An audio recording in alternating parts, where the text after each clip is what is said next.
अवतार मेहर बाबा की जय। जबलपुर के बाबा प्रेमी श्री संकल्प मेहर, इन्होंने मुझे रिक्वेस्ट किया था कि हमारी जो फैमिली है अवतार मेहर बाबा से जुड़ी है। 1936 से हमारे फादर थे, उनका मेहर बाबा का 1936 में संबंध आया था। तो उन्होंने रिक्वेस्ट किया है, तो आज मैं हमारी फैमिली के बारे में और हमारा बाबा के साथ कैसे संबंध आया और हम सब फैमिली कैसे बाबा से जुड़े, उसके बारे में मैं आज डिटेल में बताऊंगा। तो स्टार्टिंग हम यहाँ से करते हैं। हमारे एक फ्रेंड थे, अभी वो नहीं रहे, पर उन्होंने मुझे एक बार बहुत साल पहले पूछा, बोलते पोखरी साहब मैंने बहुत सारी आध्यात्मिक किताबें पढ़ी है, मेरा बहुत अब स्टडी है इसका, आप मुझे ये बताइए मेहर बाबा के बारे में वेरी शॉर्ट में बताइए कि आप बोलते हैं कि मेहर बाबा अवतार है, तो आपने कैसे मान लिया कि मेहर बाबा अवतार है? तो मैंने कहा देखो, मेहर बाबा ने अपने जीवन काल में 3 चीजों के ऊपर में सबसे ज्यादा भर दिया था। एक, love for God, 2, infinite suffering for the humanity, और तीसरा सेल्फलेस सर्विस। उन्होंने सिर्फ ये एडवाइस नहीं किया, पर अपना पूरा जीवन काल में उन्होंने ये तीनों चीजें, love, suffering and selfless service को बेसिस मान के मानव जाति की उन्होंने सेवा की है, मानव जाति पे उन्होंने प्रेम किया है, मानव जाति के लिए उन्होंने इनफाइनाइट सफरिंग किया है, और उन्होंने सेल्फलेस सर्विस क्या होता है ये दिखा दिया सबको, दुनिया को। और इसलिए इस प्रकार का जीवन सिर्फ वो अकेले नहीं जिए, उनके साथ में जो थे बाबा जब तक थे, और बाबा ने अपनी बॉडी ड्रॉप करने के बाद भी इसी प्रकार का जीवन उनके जो प्रेमी थे, उनकी जो प्रेमियों की जो फैमिली थी, वो फैमिली जो थी उन लोगों ने भी ऐसा जीवन, love, suffering and selfless service, यह जीवन वो फैमिली आज भी जी रहे हैं, पहले भी उन्होंने जिया है, और आने वाली जितनी भी बाबा प्रेमी है उनकी फैमिली इस प्रकार का जीवन ये जिएंगे। और इसमें से एक फैमिली जो है, मैं ये नहीं कह रहा हूँ कि हम अपने फैमिली के बारे में बता दूं, मैं ये मेरी फैमिली है, बाबा के साथ में जो जो फैमिली जुड़ी थी उन सब लोगों ने बाबा के ऊपर में प्रेम किया है, उन्होंने अत्यंत सफरिंग अपने लाइफ में सहन किए हैं, और सेल्फलेस सर्विस भी किया है। इसी के ऊपर में आज मेरा ज्यादा फोकस रहेगा हमारे फैमिली के बारे में बताने में। और ये बाबा की जितनी भी फैमिली है, ये सब लोग इस सिचुएशन से गुजरे हुए हैं, ये मुझे बताना था स्टार्टिंग में। अभी मैं आपको हमारे फादर दिनकर हरबाजी पोखली, इनके बारे में बताऊंगा कि ये बाबा के संबंध में कैसे आए, और उसके साथ में हम लोग भी, हम सब लोग कैसे उनके साथ जुड़ गए, और हमने भी मेहर बाबा को क्यों स्वीकार किया, इसके ऊपर में हम आज जरा चर्चा करेंगे, बताएंगे आपको। हमारे फादर की और मेहर बाबा की जो मुलाकात हुई वो 1937 में हुई थी। हमारी जो फैमिली है, मतलब हमारे फादर जो है, बचपन में ही उनकी मदर गुजर गई थी, माँ गुजर गई थी एट द एज, जब भी वो बहुत छोटे थे, 1 साल के होंगे, और उम्र के जब 16 साल के थे तभी उनके फादर जो थे वो भी गुजर गए।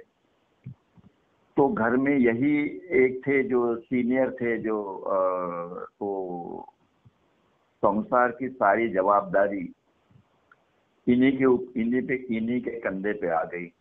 और उस वक्त में इनका फाइनेंशियल हालत बड़ी खराब थी, पर इसके बावजूद भी उन्होंने अपना नागपुर यूनिवर्सिटी से बीएससी का डिग्री प्राप्त किया और एलएलबी करने के लिए वो बनारस विश्व हिंदू यूनिवर्सिटी है, वहाँ चले गए। वहाँ से उन्होंने एलएलबी किया। बचपन से ही इनको परमात्मा की ओर या परमात्मा की खोज ये लगी हुई थी कि भाई अपने जीवन में अपने को अगर मास्टर नहीं मिलेगा, परफेक्ट मास्टर का दर्शन नहीं होगा, तो अपने को परमात्मा के दर्शन करना कठिन है। अपने को परमात्मा तक पहुंचने के लिए अपने को मास्टर चाहिए। तो यह इच्छा उनके मन में बचपन से ही थी। जब भी वो कॉलेज जाते थे, नागपुर में जब भी रहते थे, तो साइंस कॉलेज जाते जाते उनको 3-4 किलोमीटर का अंतर था, तो उनके अपने खीसे में एक माला रहती थी और 15-16 साल की उम्र से ही उनको माला जपने का वो आदत था उनका उन्होंने नियम बना लिया था कि अपने खीसे में माल रखने का और जपते रहने। ऐसा जीवन बीतते बीतते वो एलएलबी हो गए और उनके भाई थे, उनका भी संसार, पूरी फैमिली को संभालना। ऐसा करते होते होते इनकी जो खोज थी, सदगुरु की जो खोज थी, वो चालू ही थी। तो एक बार उपासनी महाराज आए थे नागपुर में, तो उनको इच्छा हो गई कि चलो उपासनी महाराज के प्रवचन है नागपुर में वीकली 1 हफ्ता, तो ये डेली शाम के टाइम अपना कचेरी का काम खत्म करके शाम को चले जाते थे। तो आखिरी के दिन उपासनी महाराज उनसे पूछते हैं कि मैं तुमको डेली एक जगह बैठे देखता हूँ, आज आखिरी का दिन है, आज तुम मेरे को दिखे नहीं, वहां पे तुम किधर बैठे थे? तो बोले महाराज मैं बहुत गर्दी थी, तो मैं जरा देर से आया, तो मैं बाजू में बैठा था। तो बोले अच्छा ठीक है जी। तो उपासनी महाराज से उनका इंटरव्यू हुआ कि उपासनी महाराज को उन्होंने रिक्वेस्ट किया कि मुझे आपसे कुछ बात करनी है। तो बोलते हैं हाँ बोलो, क्या बोलना है।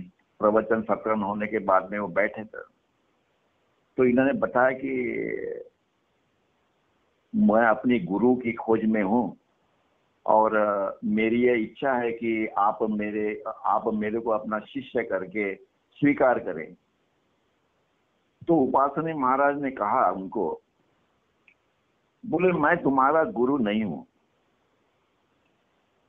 तो फिर हमारे पिताजी ने पूछा भाई मैं गुरु नहीं हूं तो फिर मेरा गुरु कौन है फिर?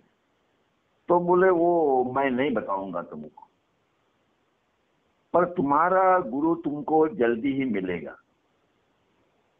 तो फिर उन्होंने पूछा कभी मिलेगा?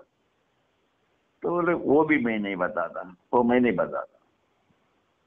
तो फिर इन्होंने पूछा बोले महाराज आपके पास इतने शिष्य हैं, उसमें मैं एक और ऐड हो गया, मैं एक और उसमें मिला लिया मेरे को, तो क्या फर्क पड़ता है? तो उपासनी महाराज हंसने लगे, बोले नहीं, तेरा गुरु जो है वो तुझको उचित समय के ऊपर में तुमको वो गुरु मिल जाएगा। तो वहां से वो दुखी होके निकल गए। मैं क्या करें, उपासनी महाराज भी अपने को स्वीकार करने को तैयार नहीं है। तो फिर गए नारायण महाराज के पास में, क्योंकि उनकी जो गुरु की खोज तो थी, क्योंकि उनका अपना जो स्टडी था गीता का, उपनिषद, दासबोध, ये जो धार्मिक ग्रंथ है ये वो पढ़ते रहते थे कंटिन्यूअसली, और उनमें से उनको ये बात पता चल गई कि ये कितनी भी किताबें अगर मैं पढ़ भी लूं तो मुझे जो ज्ञान मिलेगा वो इंटेलेक्चुअल नॉलेज ही होगा, but where is the real knowledge किधर है? और वो रियल नॉलेज अगर चाहिए तो मुझे लिविंग परफेक्ट मास्टर होना जरूरी है। तो ये धारणा उनके मन में पक्की बैठ गई थी। तो उसी सिलसिले में वो साधु संत ऋषि मुनि महाराज उनकी मुलाकात लेते थे, उनसे डिस्कस करते थे। तो उसके बाद में वो गए नारायण महाराज के पास में। तो नारायण महाराज ने उनको बैठाया, तो पूछा किधर से आए हो, क्या करते हो। जैसे उपासनी महाराज ने उनसे पूछा था तुम्हारा बैकग्राउंड क्या है, वो जैसे उपासनी महाराज को बताया था वैसे उन्होंने नारायण महाराज को भी बताया। तो नारायण महाराज ने भी उनको वही जवाब दिया कि मैं आपका गुरु नहीं हूं।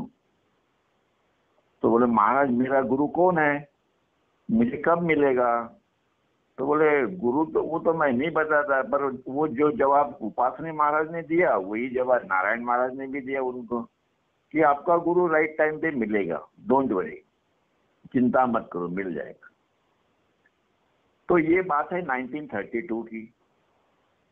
तो ये घर में आने के बाद में बड़े दुखी हो गए थे, बोले क्या करें, ये सदगुरु है, ये भी मुझे अपने नजदीक नहीं कर रहे हैं, तो अभी क्या करना चाहिए। तो फिर उनका अपना राम नाम का जप जो था वो चालू ही था, और वह ठीक है, जब तक नहीं मिलते हैं तब तक अपना प्रभु रामचंद्र को ही अपना गुरु मान के अपना जीवन आगे बढ़ाओ, जब मिलेंगे तब देखते हैं क्या करने का आगे।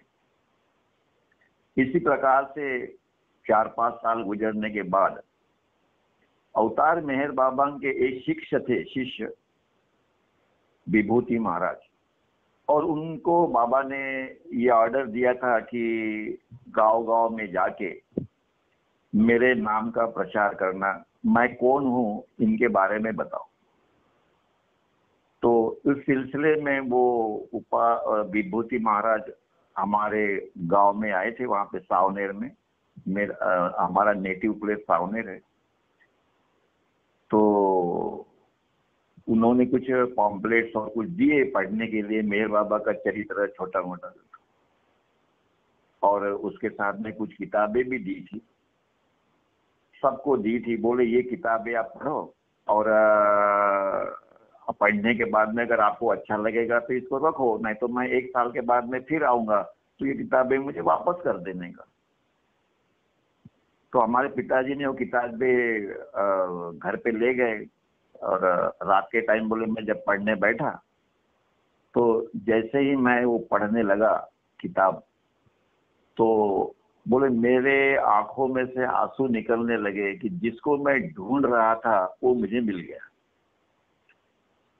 वो जो पॉम्पलेट और बाकी का लिटरेचर पढ़ने के बाद मैं ये कंक्लूजन पे आया कि मेरा मास्टर मेरे को मिल गया, क्योंकि ऐसा जो लिख सकता है, ऐसा जो डिस्कोर्सेस दे सकता है, आध्यात्मिक जो चीज बता सकता है, वो या तो सदगुरु होगा या अवतार होगा, बाकी तो और कोई नहीं लिख सकता है।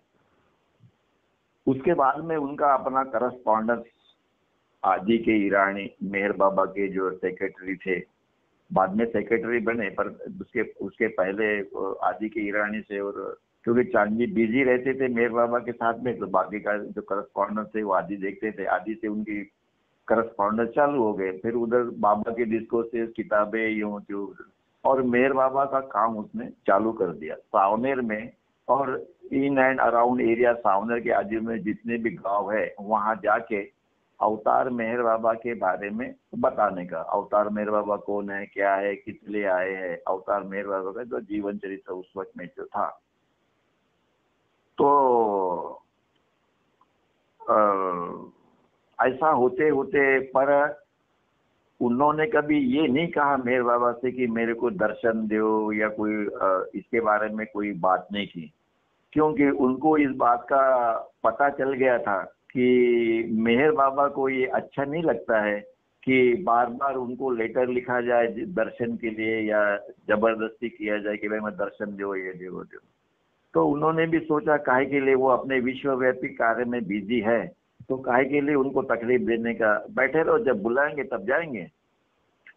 तो 1942 में या 41 में, एग्जैक्टली ईयर मुझे अभी याद नहीं है, 41-42 में मेहराबाद में मेहर बाबा ने कुछ 100-125 प्रेमियों को पूरे इंडिया से बुलाया था, कुछ मीटिंग थी उनकी। तो उसमें उन्होंने मेहर बाबा ने हमारे पिताजी को बुलाया था, डीएच पोफली को। और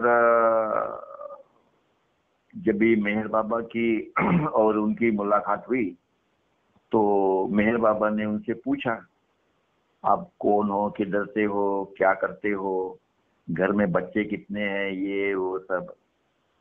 और सब होने के बाद में बाबा ने फिर पूछा कि मेरे पास किस लिए आए हो, तुमको क्या चाहिए। तो इन्होंने कहा कि बाबा मुझे आत्म साक्षात्कार चाहिए और उसके लिए मैं अपनी गुरु की खोज में हूं, और मेरी ये पक्की धारणा है कि आप वो मुझे दे सकते हो। और तो ये सुनने के बाद में मेहर बाबा को बहुत आनंद हुआ। तो वहां बैठे हुए जो मेहर बाबा की मंडली थी उनके तरफ देख के मेहर बाबा बोलते ही इज अ जैन, मतलब उन्होंने अपने साइन से बताया कि खून करके बताया कि ही इज अ जैन।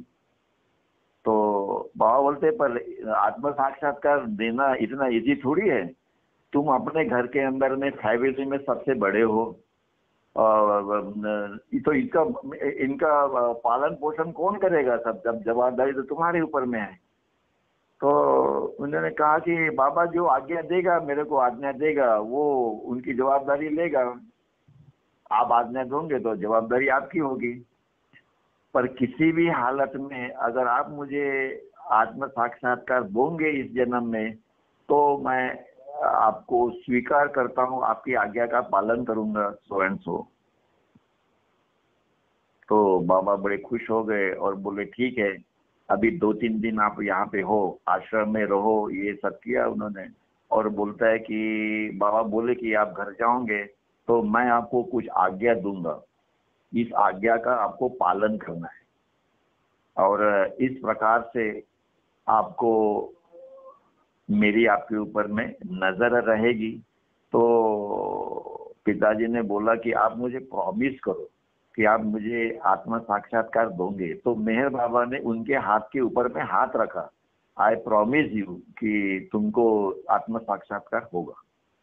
तो इसके बाद में वो चले गए, सावनेर में वापस आ गए, और उसके बाद में उन्होंने अपना मेहर बाबा का कार्य शुरू कर दिया, सावनेर, नागपुर, ये जो एरिया है वहां पे। उसके बाद 1944 में मेहर बाबा सावनेर आए थे, और दूसरी बार मेहर बाबा आए थे 1953 के अंदर। तो एक साल ऐसे हुआ 1943 में कि ये हमारे पिताजी काफी सीरियस हो गए, डबल निमोनिया हो गया उनको, घर में कमाने वाला दूसरा कोई नहीं है, छोटे छोटे बच्चे हैं, और मेहर बाबा को डॉक्टर जो थे उन्होंने अपना होप छोड़ दिया था, और हमारे जो रिलेटिव थे सीनियर, उनको बताया कि भाई आप एक काम करो, आप अभी इनको लेके जाओ, ये अभी ज्यादा हार्डली 1-2 दिन ये बचेंगे, इसके बाद इनका बचना मुश्किल है, इम्पॉसिबल। और उसके पहले वो 4-5 दिन वो कोमा में चले गए थे, उनको कुछ होश ही नहीं था। तो ये 1943 की बात है, 42-43। तो मेहर बाबा को टेलीग्राम किया गया कि भाई DH Pophali serious and doctor lost the hopes, Pophali साहब सीरियस है और डॉक्टर ने सब आशा छोड़ दी है। तो मेहर बाबा के पास में जब भी वो टेलीग्राम पहुंचा, तभी बाबा लोअर मेहराबाद से अपर मेहराबाद जा रहे थे। तो बाबा के प्रेमी ने बाबा को दिया कि बाबा की एक टेलीग्राम आया है पीडी पोफली के यहाँ से। तो बाबा ने बोला पढ़ो। तो टेलीग्राम में यही लिखा हुआ था that DH Pophali serious, doctor lost the hopes. तो बाबा हंसे टेलीग्राम पढ़ने के बाद में, तो बाबा ने ये कहा कि वो इतने जल्दी कैसे जा सकते हैं, उनको तो मेरा अभी कार्य करना है, कार्य बाकी है, डोंट वरी। तो उन्होंने आदि के ईरानी को बुलाया, बोलता है आप तुरंत 500 रुपीज अपने साथ रखो, नागपुर में जाओ, मैं हॉस्पिटल में डीएच पोखरी है, उनकी मदर को ये 500 रुपया देना, क्योंकि उनके छोटे बच्चे हैं, उसको सोर्स ऑफ इनकम दूसरा कुछ है नहीं है।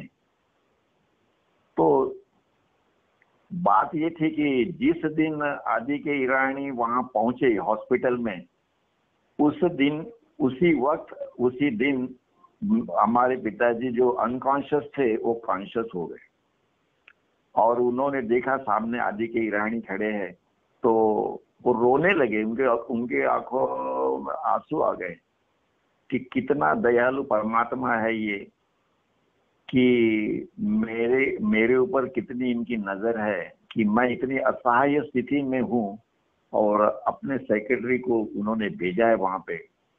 तो फिर आदि के ईरानी ने बाबा से कुछ बातचीत की, बोले बाबा ने ये पैसे भी दिए हैं आपके मिसेस के पास में, और बाबा ने कहा है कि चिंता करने की कोई जरूरत नहीं है, एवरीथिंग विल बी ओके। और उसी पर आदि के ईरानी वापस चले गए। बाबा ने इंस्ट्रक्शन दिया था उनसे मिलना, पैसे देना, रुकना नहीं, कहा कहीं जाना नहीं, कहीं रुकना नहीं, उसी प्रकार तुरंत वापस आ जाए। और उसके बाद में वो रिकवर होते रहे थोड़े थोड़े, उसके बाद में वो ठीक हो गए। और फिर उनका अवतार मेहर बाबा के प्रति जो विश्वास था, जो प्रेम था, वो थोड़ा थोड़ा और बढ़ता गया, और बढ़ता गया, और बढ़ता गया। इसी प्रकार से 1944 में जब भी मेहर बाबा सावनेर आए थे, तो बाबा सावनेर आने के 2 दिन पहले हमारे पिताजी को एक स्वप्न पड़ा, स्वप्न में एक स्वप्न पड़ा, और स्वप्न के अंदर में उन्होंने ये देखा, जैसे ड्रीम, कि वहां सावनेर में एक हनुमान का मंदिर है, और मंदिर के सामने में एक चबूतरा है, और उस चबूतरे को ये वानर सेना जो थी, भगवान राम की वानर सेना जो थी, वो साफ सफाई कर रही थी, सब लगे हुए थे वो चबूतरे को साफ करने में। तो हमारे पिताजी जब वहां से गुजरते हैं, पर ये सब ड्रीम में हो रहा था, इस स्वप्न में हो रहा था। हमारे पिताजी जब वहां से गुजरते हैं, तो वो एक उनका जो सरदार जो था उसको बुलाते हैं, भाई क्या हो रहा है यहाँ पे, इतने जोर जोर से आप इतने आनंद से ये सब साफ सफाई यूं क्यों कर रहे, डेकोरेशन चालू है, ये क्या? बोलते आपको मालूम नहीं है यहाँ पे प्रभु रामचंद्र आने वाले हैं, विश्व का स्वामी आने वाला है 2 दिन के बाद में यहाँ पे, इसलिए ये सब तैयारी चालू है।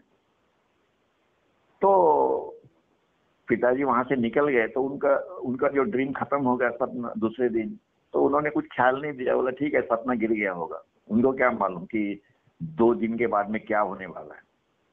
तो मेहर बाबा जब भी वहां सावनेर में आए फर्स्ट टाइम, पहली बार, तो वो उसी जगह के ऊपर में हनुमान मंदिर के सामने में जो चबूतरा है उसके ऊपर में जाके पहले बैठे, कहीं गए ना, सावनेर में आते आते पहले वो चबूतरे पे बैठे, और वहां बैठ के उन्होंने लोगों को पहले दर्शन दिया। तब हमारे पिताजी को पता चला कि ये जो सपना 2 दिन पहले पड़ा था उसका मीनिंग क्या है, कि प्रभु रामचंद्र आने वाले हैं और इस चबूतरे पे बैठेंगे। तो बाबा वहां बैठे और बाबा ने दर्शन दिया, और फिर बाद में अपने बाकी के जो कार्यक्रम थे उनके, उस कार्यक्रम के अंदर में अपने चले गए, बाबा चले। इस प्रकार से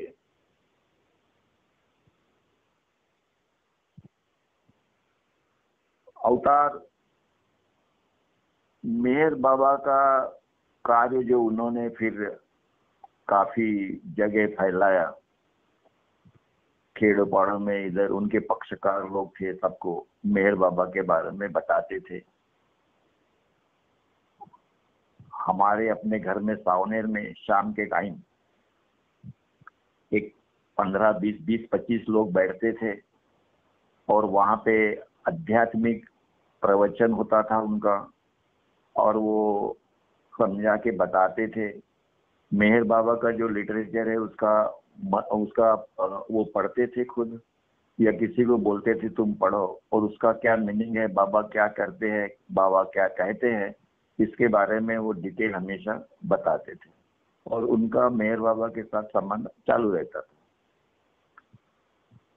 आंध्र प्रदेश में जब भी टूर हुआ था तभी बाबा ने उनको कहा था कि आपको भी आंध्र प्रदेश आना है। तो 1 महीना भर जो आंध्र का टूर था मेहर बाबा का, वो टूर में भी बाबा उनको अपने साथ में लेके गए थे। और जितने भी सहवास प्रोग्राम होते थे वो 1955 का हो, 54 का हो, 1958 का हो, जो सारे सहवास प्रोग्राम हुए वहाँ पे मेहराबाद में, या ईस्ट वेस्ट गैदरिंग हो, जितने भी सहवास प्रोग्राम थे उसमें वो उन्होंने अटेंड किया है। और जब भी कभी बाबा उनको बुलाते थे तो वो जाते थे, क्योंकि उनको अपना जो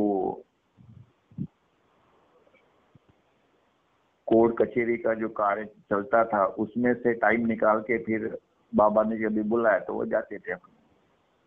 इस प्रकार से एक बार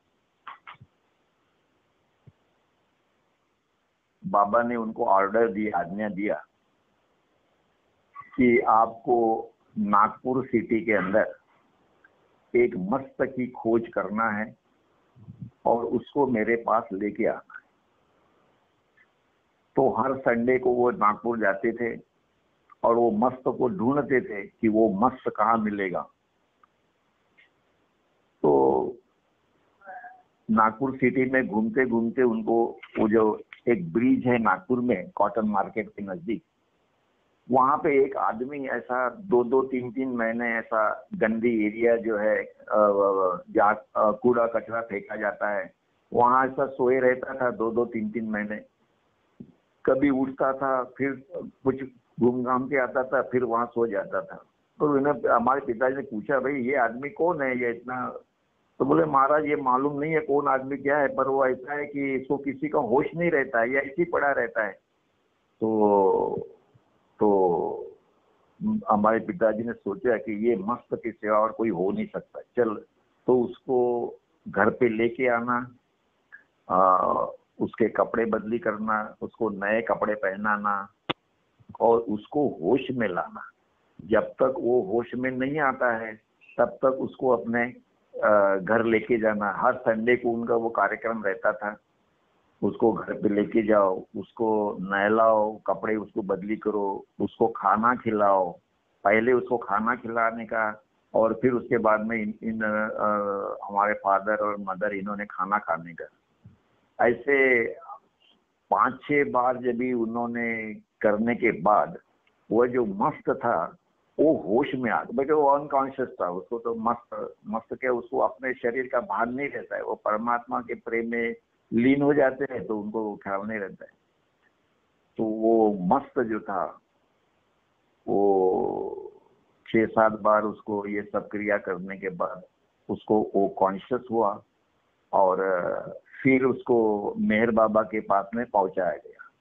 तो मेहर बाबा ने उस मस्त को रख लिया अपने पास में, फिर फादर को बोला कि अभी ठीक है, अभी हो गया तुम्हारा, अभी आप जा सकते हो।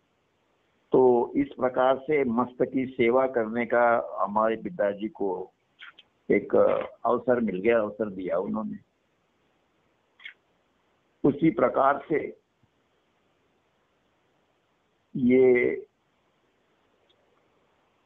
अवतार के या परमात्मा के प्रेमी कैसे होते हैं, परमात्मा के प्रति अत्यंत प्रेम, कितनी भी उनके ऊपर में मुसीबतें आई, कितने भी सफरिंग हुआ, फिर भी वो चुपचाप किसी को ना बताते हुए कैसे सहन करते हैं और मानव जाति की जो सेवा करनी है वो कैसे करते हैं, इसका ये उदाहरण है। ये हमारी फैमिली या हमारे पिताजी के बारे में है, ऐसा नहीं है। अवतार मैंने शुरू में ही कहा था कि अवतार मेहर बाबा की या परमात्मा के जो प्रेमी है उनका जीवन कैसे होता है, कैसे वो अवतार से जुड़े रहते हैं। इतनी मुसीबतें आने के बावजूद भी घर के अंदर में खाने को नहीं है, कुछ नहीं है, इतने इसके बावजूद भी वो परमात्मा का दामन या अवतार का दामन छोड़ते नहीं है। ये एक ही फैमिली, हमारी फैमिली ऐसे नहीं है, मेहर बाबा की कई फैमिली है जिसको मैंने देखा है, जिनसे मैंने कई बार बात भी की होंगी। उनका जीवन, उसका लाइफ, कितनी मुसीबतें ये वो होने के बावजूद भी उनके चेहरे के ऊपर में जो आनंद दिखता है जब वो मेहर बाबा का कथन करते हैं या मेहर बाबा के बारे में बताते हैं, इतने प्रेम से जो बताते हैं, उसी में मालूम पड़ता है कि ये जिसके शिष्य है वो परमात्मा के सिवा, अवतार के सिवा कोई और नहीं हो सकता है। क्यों कि उनको किसी की फिक्र नहीं है, सिर्फ एक ही फिक्र रहती है उनको, और वो है अपना मास्टर जो है या परमात्मा या अवतार जो है उसकी उनकी सेवा करना। और उन्होंने जो मार्ग दिखाया है, love, suffering and selfless service का जो मार्ग अवतार ने दिखाया, उसके ऊपर ये फैमिलियाँ कैसे चलती है, उसमें हमारा पोखली फैमिली ये एक है। पूरे आगे एक घटना उनकी लाइफ में ऐसी हुई कि उनका 28 साल का लड़का केशव पोखरी, वो एमएससी था साइंस में, फिजिक्स में, वो गुजर गए। तो हमारे पिताजी को मैसेज भेजा गया कि भाई आपका लड़का सीरियस है, आपके लड़के को हॉस्पिटल में भर्ती किया है, तो आपको आना है। क्योंकि हमारे पिताजी सावनेर रहते थे और वो मैं हॉस्पिटल में भर्ती किया था उसको, सावनेर से नागपुर जाना था उनको। उस वक्त में मेहर बाबा का एक प्रेमी रहता था आजनगांव के अंदर, और वो खेड़ा ऐसा था कि जहाँ महीना महीना भर डॉक्टर नहीं आता था, और वो बाबा प्रेमी का जो लड़का था उसको भी टाइफाइड हो गया था या निमोनिया हो गया था। तो उनका भी मैसेज आया कि भाई हमारे पिताजी को, क्योंकि हमारे पिताजी को थोड़ा बायोकेमिक जो मेडिसिन है होम्योपैथी की, उसका थोड़ा सा एक्सपीरियंस था, अनुभव था। तो कोई भी घर में आता था, कोई तबीयत ठीक नहीं, कुछ हो गया, तो वो उनको दे देते थे। तो उसने रिक्वेस्ट किया आजनगांव वाले बाबा प्रेमी कि आप आइए। तो अपने लड़के को नागपुर देखने के लिए वो गए नहीं, पर उनकी जो किट थी होम्योपैथी की, वो लेके वो आजनगांव चले गए। वहां पे उन्होंने देखा कि लड़का सही में काफी बीमार है, तो उसको दवाई पानी किया। तो हमारे जो बड़े भाई थे उन्होंने फिर से मैसेज भेजा हमारे पिताजी को जो आजनगांव गए थे कि भाई आपका लड़का केशव जो है वो सीरियस है, तो आप एक बार चलिए उसको देखने के लिए। तो वो गए नहीं, और वो बाबा प्रेमी का जो लड़का था उसको ट्रीटमेंट देते रहे। तीसरी बार फिर से उनको मैसेज भेजा कि now he is very serious, critical and doctor loss the hopes. तो इसके बावजूद भी वो वहां से हिले नहीं, और वो बाबा प्रेमी का जो लड़का था उसको ट्रीटमेंट देते रहे होम्योपैथी की। चौथे पांचवें दिन मैसेज आया कि भाई आपका लड़का एक्सपायर्ड, इज नो मोर। तो उन्होंने फिर जो बाबा प्रेमी का लड़का था उसको दवाई वाई दिया, बोले ये 5-6 दिन की दवाई मैं और देता हूँ, अभी ये लड़का ठीक हो जाएगा, अभी तो कोई नहीं है, he is out of danger. और अपने लड़के को देखने चले गए, पर तब तक तो वो उनका लड़का जो था वो एक्सपायर हो चुका था। तो अब ठहरेगे क्या, तो मेहर बाबा को टेलीग्राम किया गया। हमारे भाई ने किया, हमारे फादर ने नहीं किया, ब्रदर ने किया, दैट केशव इज नो मोर, ऐसा करके, अभी वो इस दुनिया में नहीं रहा। तो बाबा ने उसको उसके रिटर्न में टेलीग्राम भेजा कि do not worry, Keshav is with, Keshav came to me, ऐसा उन्होंने बाबा ने टेलीग्राम भेजा। और हमारे पिताजी ने कुछ बाबा को बताया ये वो, ऐसा कुछ नहीं किया उन्होंने। 1958 का जब सहवास प्रोग्राम हुआ, जब भी बाबा से मुलाकात हुई फेस टू फेस, तो मेहर बाबा ने उनसे पूछा कि तुम्हारा लड़का एक्सपायर हो गया, तुमने टेलीग्राम क्यों नहीं किया, तुमने क्यों नहीं बताया मेरे को? तो पिताजी ने उनको बोला, बाबा आप तो परमात्मा है, आप अवतार है, आपको सब कुछ मालूम है, मैं क्या बताऊं? तो उसके ऊपर मेहर बाबा बोलते हैं कि यस, तुम्हारी बात सही है, मैं परमात्मा हूं और मुझे सब मालूम है, पर बोले एक बात है, मैं इस धरती के ऊपर में जब आता हूँ, अपनी हाईएस्ट ऑफ दी हाई जो मेरी स्टेट है, बियॉन्ड स्टेट, जहां से मैं धरती पे आता हूँ, मैं ये सुनने के लिए आता हूँ अपनी प्रेमी जनों की तरफ से कि उनको क्या मुसीबत है, इस मुसीबत में है, आपके दुख क्या है, ये सुनने के लिए मैं आता हूँ आप लोगों से। तो आपको टेलीग्राम मेरे को करना चाहिए था। तो पिताजी ने बोले मेरे से भूल हो गई, पर मैंने यही सोचा कि आप परमात्मा, आपको सब मालूम है। और लड़का तो चला गया, जिसने, फिर बोले जिसने मुझे ये दिया था लड़का 28 साल संभालने के लिए, उसने मेरा ये लड़का ले लिया वापस मेरे से, अब मैं काहे के लिए उसके लिए दुख करूं? ऐसा वो जो लोग उनसे मिलने आते थे उनको ये बताते थे कि जिसने दिया था मेरे को संभालने के लिए 28 साल, उसको मैंने संभाला और बाद में वो चला गया, परमात्मा ने ले लिया उसको वापस चला गया परमात्मा के पास, खत्म हो गया खेल। ये उनका लोगों को समझाने का वो तरीका था, क्योंकि ऐसे परमात्मा के प्रेमी, अवतार के प्रेमी कैसे होते हैं, कैसा उनका जीवन होता है, कैसे वो ह्यूमैनिटी से प्रेम करते हैं, कैसे आने वाली मुसीबतों को वो सामना करते हैं, और अपना मास्टर जो है, या अवतार हो या सदगुरु हो, उसका दामन कैसे पकड़ के रखते हैं, इसका ये उदाहरण है। ये एक उदाहरण नहीं, दुनिया में इतने परमात्मा के अवतार के प्रेमी हैं, इनका सबका यही रवैया है, ऐसा ये प्रेम होता है।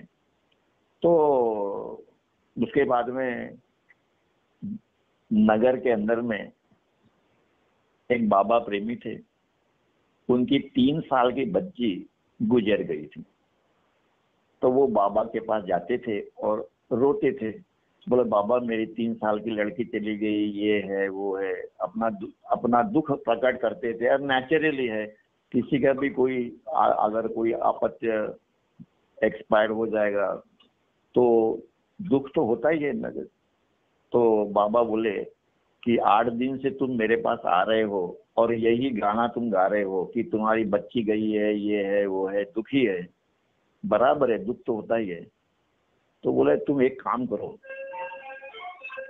तुम अभी नागपुर जाओ और नागपुर जाके तुम दिनकर हरबाजी पोफली रहते हैं वहां पे, वहां जाके उनसे मिलो और देखो कि उसका 28 साल का एक लड़का चला गया, उसकी एक 19 साल की एक लड़की एक्सपायर हो गई 6 महीने के बाद, पर इसके बावजूद भी उसने मुझे नहीं बताया कि ये लड़की गई है या उसका लड़का गया हुआ है। और इतना होने के बावजूद भी कभी उसने मेरे को टेलीग्राम नहीं किया, कुछ नहीं किया। तो आप वहां जाइए, उनके घर में रहिए 3-4 दिन और उसके बाद में फिर मेरे पास आना। तो वो जो गृहस्थ थे नगर से हमारे वहाँ नागपुर आए थे, मैं बाबा हमारे पिताजी के साथ में वो 3-4 दिन रहे, हमारे घर में ही रहे। और पिताजी ने जो उनको बताना था वो बता दिया, आध्यात्मिक जो भी है, उससे वो इतने आनंदी हो गए कि फिर उनका जो दुख जो था लड़की जाने का, वो धीरे धीरे कम हो गए, वो सेटिस्फाई हो गए। बाबा के पास में गए और फिर बाबा ने पूछा क्या हुआ, बोलता है बाबा अभी मैं आपसे ये नहीं बोलूंगा कि मेरी लड़की गई है, मैं सेटिस्फाइड हूँ।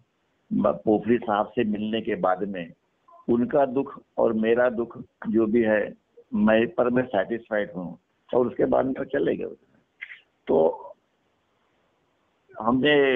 मैं जब भी कॉलेज में पढ़ता था तो मैं उनसे बहुत सारे क्वेश्चन पूछता था, क्योंकि उस वक्त में मुझे अवतार ये वो अध्यात्म का कोई ज्यादा अभ्यास नहीं था, हमारा कुछ नहीं था। तो हमने पूछा उनको कि आप इतनी कठिन परिस्थिति के अंदर में, जो उनकी परिस्थिति थी उस वक्त जब मैं छोटा था, गांव के अंदर में जो हमारे दुकानदार लोग थे जो किराना विराना का सामान लेते थे, उनके दुकान में जब भी मैं जाता था तो वो बोलता था नहीं, पीछे का उधारी जो है तुम्हारी बढ़ गई है, तो अब की बार हम तुमको सामान नहीं देंगे।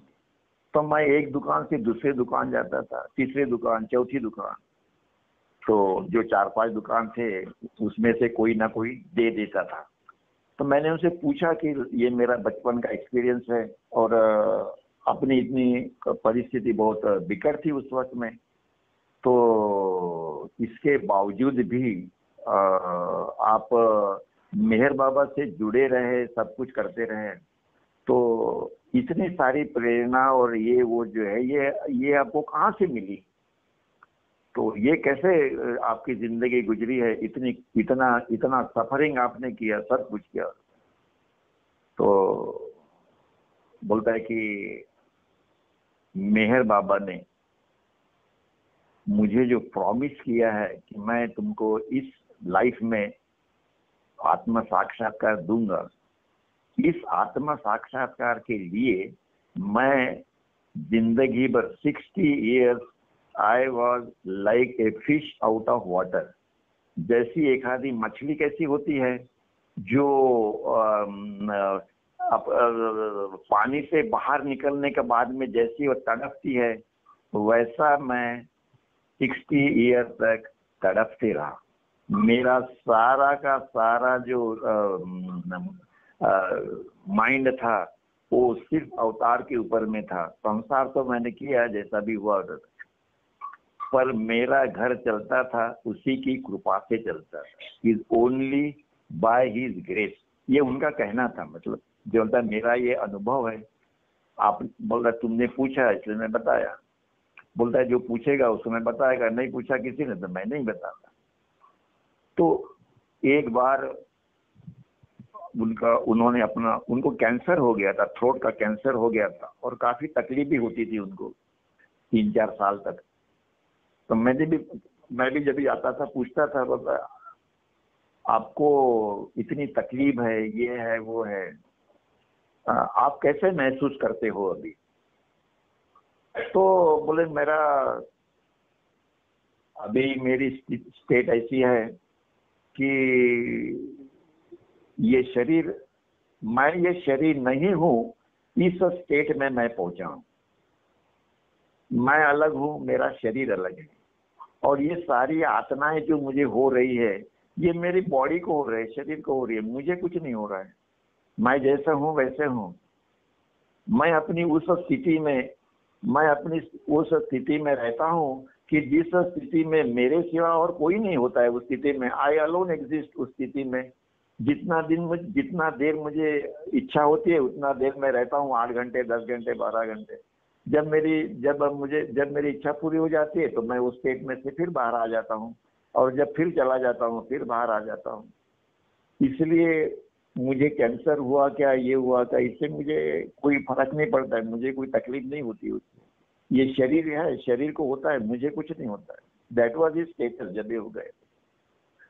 और एक बार जब भी मैं भाऊ कल्चर जी से मिला 212 में, मैं हमेशा जाता था नगर में, मेरा कुछ ऑफिस का कुछ कंपनी का काम होता था वहां पे, तभी भी जाता था। और बाद में जब भी 2012 में जब भी मैं गया तो मेरे साथ में कुछ 15-20 लोग और थे, बाबा प्रेमी थे कल्याण से। मैं कल्याण रहता हूँ, नियर बॉम्बे। तो सब लोग जाने के बाद भाऊ कल्चर जी ने मुझे बुलाया अंदर में। सब लोग चले गए थे कि वो मैं था, और बाद में उनके भाऊ जी के साथ कोई असिस्टेंट थे, 2-3 वो थे। तो भाऊ कलचुरी मुझे कहते हैं कि तुम्हारे फादर को बिफोर हिज डेथ, उन्होंने अपने बॉडी छोड़ने के पहले उनको आत्म साक्षात्कार हो गया, मिल गया, दे दिया, उनको आत्म साक्षात्कार हो गया, इसका कितना उन्होंने बताया मेरे को। तो मुझे इमीडिएटली स्ट्राइक हो गया कि जब इन्होंने बताया है हो गया, इसका मतलब है इनको भी हो गया, दोनों को भी हो गया उनका। तो ये नहीं आओ, तो उनके जीवन में जो उनको चाहिए था वो परमात्मा ने दे दिया है, और वो था आत्म साक्षात्कार। इसका असर हमारी जो फैमिली है उसके ऊपर में भी, हमारी फैमिली के ऊपर में, हमारे फैमिली के ऊपर में, हमारे भाई लोग है, ये सब लोगों के ऊपर में इसका भी असर पड़ा। और हम सब लोग, हमारे भाई, हमारी बहन, सब लोग हमारे उस मार्ग में मेहर बाबा के साथ में जुड़ गए। हमारी बड़ी बहन थी, उसकी शादी होने के बाद में उनके जो हस्बैंड थे,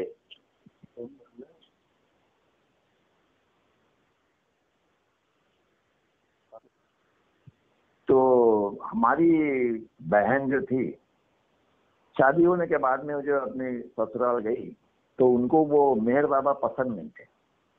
बोलते क्या मेहर बाबा लगाया हुआ है, अपने हिंदू धर्म के अंदर में इतने सारे अवतार है, ये है, सब परफेक्ट मास्टर है, ये कहाँ से लाएगा एक अवतार, अपने आप को अवतार बोलते हैं। तो उसको वो घर में मेहर बाबा की प्रार्थना लगाने में, बोलने में, फोटो बोलने में, फोटो नहीं लगाने का, प्रार्थना नहीं करने का, ये उसका। तो 1958 के सहवास प्रोग्राम में जब औरत लोगों को भी बुलाया था, तो वो गई बाबा के पास में। तो महिला मंडलियों को जब भी बाबा ने एक साथ बुलाया, तभी बाबा ने पूछा सबको, किसी को कोई पूछना है क्या, किसी को कुछ पूछने का है क्या? तो पहले कोई उठा नहीं। दोबारा बाबा ने फिर से पूछा, क्योंकि उनको मालूम था कि किसी ना किसी को कुछ पूछने का है, और किसी को कुछ पूछने का है क्या? कोई। तीसरी बार बाबा ने पूछा, किसी को कुछ पूछने का है क्या? तो हमारी जो सिस्टर थी वो खड़ी हो गई, बोलते बाबा मेरे यहाँ ये प्रॉब्लम है, मेरे को मनाही है प्रार्थना बोलने में, प्रार्थना करने में, भजन गाने में, प्रेयर करने में। तो मेरे जो हस्बैंड है उनको वो पसंद नहीं है, और यहाँ आने के लिए भी मुझे बहुत कष्ट करना पड़ा, उन्होंने परमिशन नहीं दिया, और अल्टीमेटली लास्ट मोमेंट पे उन्होंने मुझे बोला आप जा सकती हो कुछ। तो बाबा बोलते इसमें तुम काहे परेशान होती हो, तुम इसमें क्यों दुखी हो? बोलता है तुम एक काम करना, यहाँ से जब वापस जाओगी तो मेरी जितनी किताबें है, ये है, वो है, फोटो है, उसको पूरा एक गट्ठे में बांध के, वो गट्ठा जो है वो अपना कुएं में डाल देना। बोलता है मेरा वास तुम्हारे हृदय के अंदर में है, तुम्हारे हार्ट में है, वहां से तो वहां से तो मुझे कोई नहीं निकालेगा, ना तुम्हारे घर वाले हैं, ना तुम्हारा हस्बैंड है। रह गया ये तुम्हारा शरीर, ये तुम अपना हस्बैंड जो है उसको दे दो, और तुम्हारा जो हार्ट है वो मुझे दे दो, बात खत्म हो गई। तो इस प्रकार से उन्होंने, बाबा ने उसको समझाया। तो हमारे दूसरे जो भाई लोग थे, अब हमारी परिस्थिति बचपन में कुछ खास नहीं थी, तो हमारे सब भाई लोग हैं, कोई मैट्रिक हो गए, कोई इंटर साइंस हो गया, तो उन्होंने अपनी अपनी नौकरियां ज्वाइन कर ली, क्योंकि आगे का एजुकेशन करने के लिए इतना पैसा हमारे फादर के पास में नहीं था। उन्होंने बता दिया था पैसा नहीं है, आप अपना इंतजाम करो, आप अपने सर्विस के लिए लग जाओ। तो कोई इधर उधर अपने सब लग गए ना। और हमारे जो बड़े भाई जो थे, वासुदेवराव पोखली, श्री राम पोखली, नारायण पोखली, गजानंद पोखली, हमारे जो भाई थे, इनको भी मेहर बाबा का सहवास काफी मिला हुआ है, मेरे से उनको ज्यादा मिला है, क्योंकि वो बड़े हैं मेरे से, इसलिए 54 का प्रोग्राम, 55 का सहवास प्रोग्राम, 58 का सहवास प्रोग्राम, 62 का सहवास प्रोग्राम, ये सारे का सारा जो है इसमें ये लोग जाते थे, और मेहर बाबा से उनका इंटरेक्शन हमेशा होता था। श्री राम बाबू पोखली जो थे वो गुरु प्रसाद के अंदर बाबा का समर वैकेशन में 3 महीने बाबा रहते थे, तो ये भी जाते थे छुट्टी लेके, तो मंडली हॉल के अंदर में वहाँ गुरु प्रसाद में जब बैठे थे, इनको ये भजन बोलते थे। बाबा पूछते थे शिवोम शिवोम किसको आता है, तो ये शिवोम बोलते थे। और बाबा से उनका काफी नजदीकी थी, काफी सहवास उनको मिला है। हमारे जितने बड़े भाई है सबको सहवास मिला हुआ है। मैं सबसे छोटा था, इसलिए सहवास प्रोग्राम में हमको परमिशन नहीं मिलती थी, क्योंकि हमारी उम्र 16 साल से नीचे थी तब तक, तो हमको वो परमिशन नहीं मिलती। पर 1962 का ईस्ट वेस्ट गैदरिंग में हम लोग गए थे, क्योंकि तब हमको परमिशन मिली थी, तब हम 16 साल के ऊपर थे। उसमें मैं 4 दिन वो ईस्ट वेस्ट गैदरिंग का जो प्रोग्राम था, उसमें मेरा अपना जो अनुभव है उसमें ज्यादा मुझे कुछ समझ में तो था नहीं, अध्यात्म ये वो सब कुछ ज्यादा नहीं था। पर मैंने ये महसूस किया उस वक्त में कि जब भी मैं मेहर बाबा की तरफ देखता था और कंटिन्यूअसली, तो मेरा माइंड जो है वो कंप्लीटली वर्किंग स्टॉप कर देता है। ये मेरा अपना वहाँ का अनुभव है। जो पेंडाल में जब बैठे रहते थे, ऐसा लगता था कि इनको देखते रहो, जब तक पेंडाल में है तब तक। ये पेंडाल के बाहर चले जाने के बाद में फिर से एज इट इज जैसे थे। पर उनको देखने की जो इच्छा थी वो बहुत तीव्र इच्छा रहती थी। और मैं ये भी भूल जाता था कि मेरे आजू बाजू में कौन बैठा है। मेरे पिताजी बैठे थे बाजू में, मैं उनको भी, उनके तरफ भी मेरा ख्याल नहीं रहता था। तो ये मेरा अपना अनुभव है उस वक्त जब मैं 16 साल का था। जब भी मैं गया मेहर बाबा के पास में, मेरा पहला दर्शन था। इसके पहले जब भी मेहर बाबा आए थे 1953 में सावनेर में, तब मुझे दर्शन हो गए थे मेहर बाबा के। पर उस वक्त मैं छोटा था, 5-6 साल का होगा, तो मुझे ज्यादा याद नहीं आता है। पर 62 का प्रोग्राम जब भी मैं गया तभी मुझे याद आता है कि मैंने दर्शन, जब भी मैं मेहर बाबा के पास में गया और मैंने अपना माथा उनके पैर पे लगाया, तो बाबा ने अपनी मुंडी हिला दी और एरज भाई से बात करने लग गए। तो मैंने नमस्कार किया और चला गया। तो वो जो इंसिडेंट है वो आज भी मेरे हार्ट के अंदर में मेरे को हमेशा मेहर बाबा की याद दिलाते रहता है कि अरे अरे अरे, परमात्मा ने अपने तरफ देखा नहीं, परमात्मा ने अपने तरफ देखा नहीं। मैं जब भी वहां गया था, क्योंकि उसके बाद में फिर बाबा ने बॉडी ड्रॉप किया, फिर उसके तब तो मैं गया ही नहीं था वहां पे। पर वो जो 1962 का जो इंसिडेंट है वो मुझे इतना छुआ कि अरे अरे अरे, ये बाबा की, बाबा ने मेरे को वो प्रसाद दिया था। ये मैंने कंक्लूजन निकाला, so that I should remember him continuously. वो एक इंसिडेंट ने मुझे बार बार ये मेहर बाबा की याद दिलाती है कि मैं गया बाबा के पास में, पर दर्शन करते टाइम बाबा ने मेरे तरफ देखा नहीं। तो फिर मैं ये कंक्लूजन पे आया, मैंने सोचा कि मैं इतने लोगों, 5000 लोगों को उन्होंने देखा, पर मुझे क्यों नहीं देखा उन्होंने। रीजन ये था कि उन्होंने उस एक एक्शन से मेरा हार्ट जो है उसको पंचर कर दिया। और यही उनका मेरे को प्रसाद था, यही मैंने सोचा। और उसके बाद में फिर पर वो जो घटना जो है वो बार बार मुझे याद दिलाती है मेहर बाबा की। शायद ये हो कि मैं उनको ज्यादा से ज्यादा रिमेम्बर करूं, इसीलिए मेहर बाबा ने ये एक्शन किया हो। That is what I feel. तो आगे चलते हैं। उसके बाद में हमारे पिताजी के बाद में अगर और थोड़ा बताए तो ये है,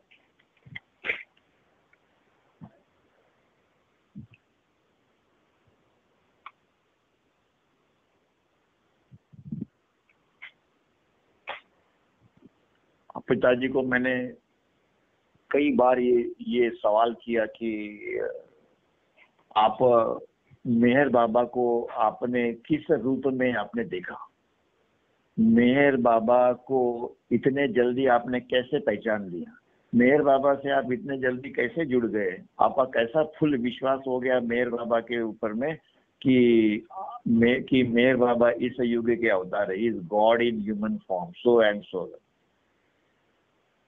तो उन्होंने मुझे ये जवाब दिया कि मैं तुझे कितना भी एक्सप्लेन करके बताऊं तो भी तुझे वो समझ में नहीं आएगा। पर जिसने जिसने मेहर बाबा को देख लिया है, जिसको जिसको मेहर बाबा का सहवास मिला है, जो जो लोग मेहर बाबा से जुड़े हुए हैं, इन सभी लोगों को एक ना एक दिन इस बात का ज्ञान जरूर होगा कि मेहर बाबा इस युग के अवतार है। और इसीलिए पहले स्टार्टिंग में मैंने जो कहा कि अवतार मेहर बाबा के जो प्रेमी है, जो फैमिलीज है, उनका ये जो त्रिसूत्री कार्यक्रम जो है, परमात्मा के प्रति प्रेम, surrender, infinite suffering and selfless service. अवतार मेहर बाबा इस युग में उन्होंने अनंत अनंत कष्ट सहन किए, पूरा का पूरा उनका जीवन डिटेल अभी यहाँ बता नहीं सकते, पर जब भी हम लोग पढ़ते हैं, लॉर्ड मेहर पढ़ते हैं या मेहर बाबा का जीवन चरित्र पढ़ते हैं, उसमें हमें ये मालूम पड़ता है कि कितनी सेवा उन्होंने मानव जाति की, कितना सफरिंग उन्हें ह्यूमन मानव जाति के लिए लिया, कितना प्रेम उन्होंने किया सबके ऊपर में, गरीब हो, कुछ हो, श्रीमंत हो, किसी धर्म का हो, जाति का हो, पंथ का हो, तो कोई बार ने उसके अंदर में सबको समान ट्रीटमेंट। और इतना कष्ट सहन करके दो दो एक्सीडेंट हो गए उनको, उनसे खड़ा हो नहीं होया जाता है, उनको खड़ा करना पड़ता था प्रार्थना करने के लिए। इसके बावजूद भी दो दो आदमी खड़े करते थे और प्रार्थना में वो प्रेजेंट रहते थे।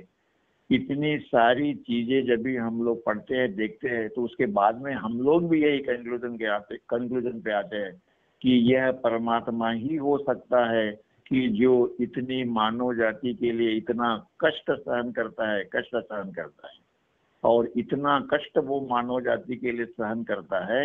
इसीलिए हम लोग बाबा से प्रेम करते हैं, इसीलिए हम लोग उनसे जुड़े रहते हैं, और इसीलिए वो जो सफरिंग का जो प्रसाद है वो भी अपने भक्तों को थोड़ा थोड़ा देते हैं। हमारे ऊपर में आते हैं, सभी के ऊपर में आते हैं, और बाबा बोलते हैं कि ये जितना भी कुछ सफरिंग है, ये आपको इसको आनंद से स्वीकार करो मेरा प्रसाद करके। तो ये जो चीजें हैं जो मैं अपने फादर से सीखा, जो उन्होंने मुझे बताया, बोलता है सफरिंग तो आएगी पर उससे डरना नहीं, उसको फेस करते रहो, बाबा का नाम लेते रहो, और तुम अपना जीवन सार्थक बनाओ। तुम अपना ही नहीं, अपने फैमिली का, घर दार, बच्चे, आपके सोसाइटी में जो लोग हैं, उनको बताते रहो हु इज मेहर बाबा, यही अपना कार्य है। इतना बोल के मैंने जो वार्ता आपकी शुरू की थी उसको मैं भी समाप्त करता हूँ। अवतार मेहर बाबा की जय। जय बाबा।